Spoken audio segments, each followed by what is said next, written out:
Баршаңызға сәлем бердім. Сіздермен Ұлжылғас. Бүгін тауық етінен, яғни аяқтарынан шашлык жасаймыз. Мен осындай шымкент құс тауық аяқтарын қолданамын. Өте жақсы шығады, өте жұмсақ болып шығады. Ең әуелі оларды жақсылап жуып аламыз. Одан кейін ұзынша және осындай ортасынан бөліп, средний көлемінде барлығын 4-5 етіп тура бағамыз. Осындай үлкен болған маған ұнайды. Бірінші осындай мұздан алдын ала шығарып қойыңыздар, және де осындай құйрығын, керек емес жерлердің барлығын алып тастаңыздар. Одан кейін ұзын бөлшекке, одан кейін ортасынан бөлесіздер. Яғни 4-1 өздеріңізге ыңғайлы етіп турап аламыз.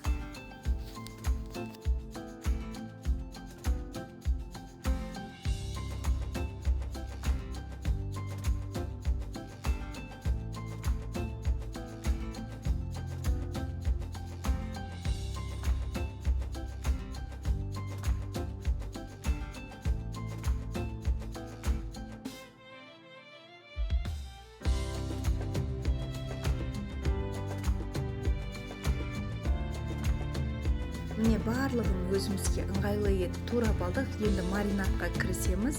Маринад бізде 2 сағат кемінде тұру керек. Трижеланияның 67% майонезі үлкен пачкасындегі жаңағы 800 грамның барлығы кетеді. Менде окрачка бұл жерде 8 килограмм. Міне барлығы майонез салдық. Одан кейін кетчуп, үлкен кетчуптың жартысын қолданамыз. Және де для приправа шашлык. Осыдан 4 қасықтай саласыздар көлемде, яғни үлкен пачканың жартысындай көлемінде кетеді. Негізі окорочкілер дәмсіз болып келеді. Осы приправа дәмін шығарады. Ол жерде секреті для гриль, для окорочка, для курица деген приправаларды алып қолданасыздар. 4 қасықтай саласыздар. Одан кейін паприка салмасаңыздар аппақ болып қалады. Сол себепті 3 қасықтай паприка, бұл обязательно. Паприка бізде ащы емес, тәттісі, яғни қызыл болгардан жасалынатын. Одан кейін 2 шай қасықтай тұзды көп қоспаңыздар, дәміне қарай оны қосасыздар. Одан кейін жақсылап араластырамыз. Барлық жеріне жаңа осы қоспаларымыз тиіп, жақсылап араласу қажет, тимей қалмау керек. Барлығын жақсылап араластырған соң салқын жерге бетіне пищевой пленка жауып 2 сағатқа қалдырасыздар. Көп тұрудың қажеті жоқ. Міне 2 сағат бізде тұрды. Ендігі кезекте осында темір палышкаларға салып, 4-3 көлеміне қарай салып пісіріп аламыз. Осылай тізбес бұрын, яғни маринад дайын болды дегеннен отты сіздер дайындайсыздар. Бірінші отынды тұтандырып алып, одан кейін өгілді теріп, шоқ дайындап қоясыздар. Одан кейін осылай паличкаларға теріп шығамыз. 3 штуктан қойдым. Менде үлкенде көлемді болды. Егер де кішкентай болатын болса 4 штуктан тересіздер. Мен барлығын теріп алдым. Мен осында өгіл қолданам, скринтетіп алыңыздар. Өте күшті пісіреді. Міне менде шоқтар дайын. Енді осыны жайып шығып, паличкаларды теріп шығамыз. Бізде пісу уақыты 20 минут. 2 жағын айналдыра отырып пісіресіздер. Және де қатты картон немесе бір сатпен желпу арқылы пісіріп аласыздар. Егер де асты от жанып жатқан болса, суды шашып өшіріңіздер, шым-шым ғана шашасыздар.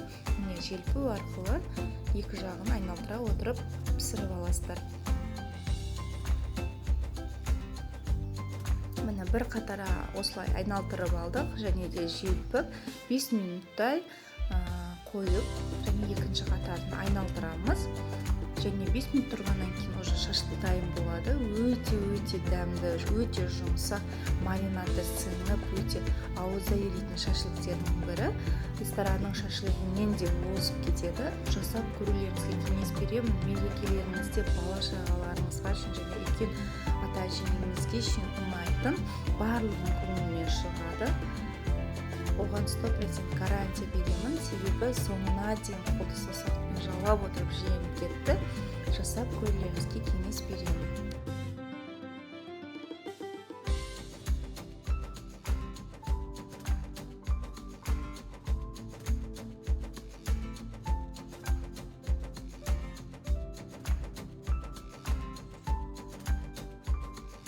Міне бізде шашлык 20 минутта дайын болды. Міне осындай әдемі дастарханға, әдемі ыдысымызға теріп, дастарханға ұсынатын боламыз.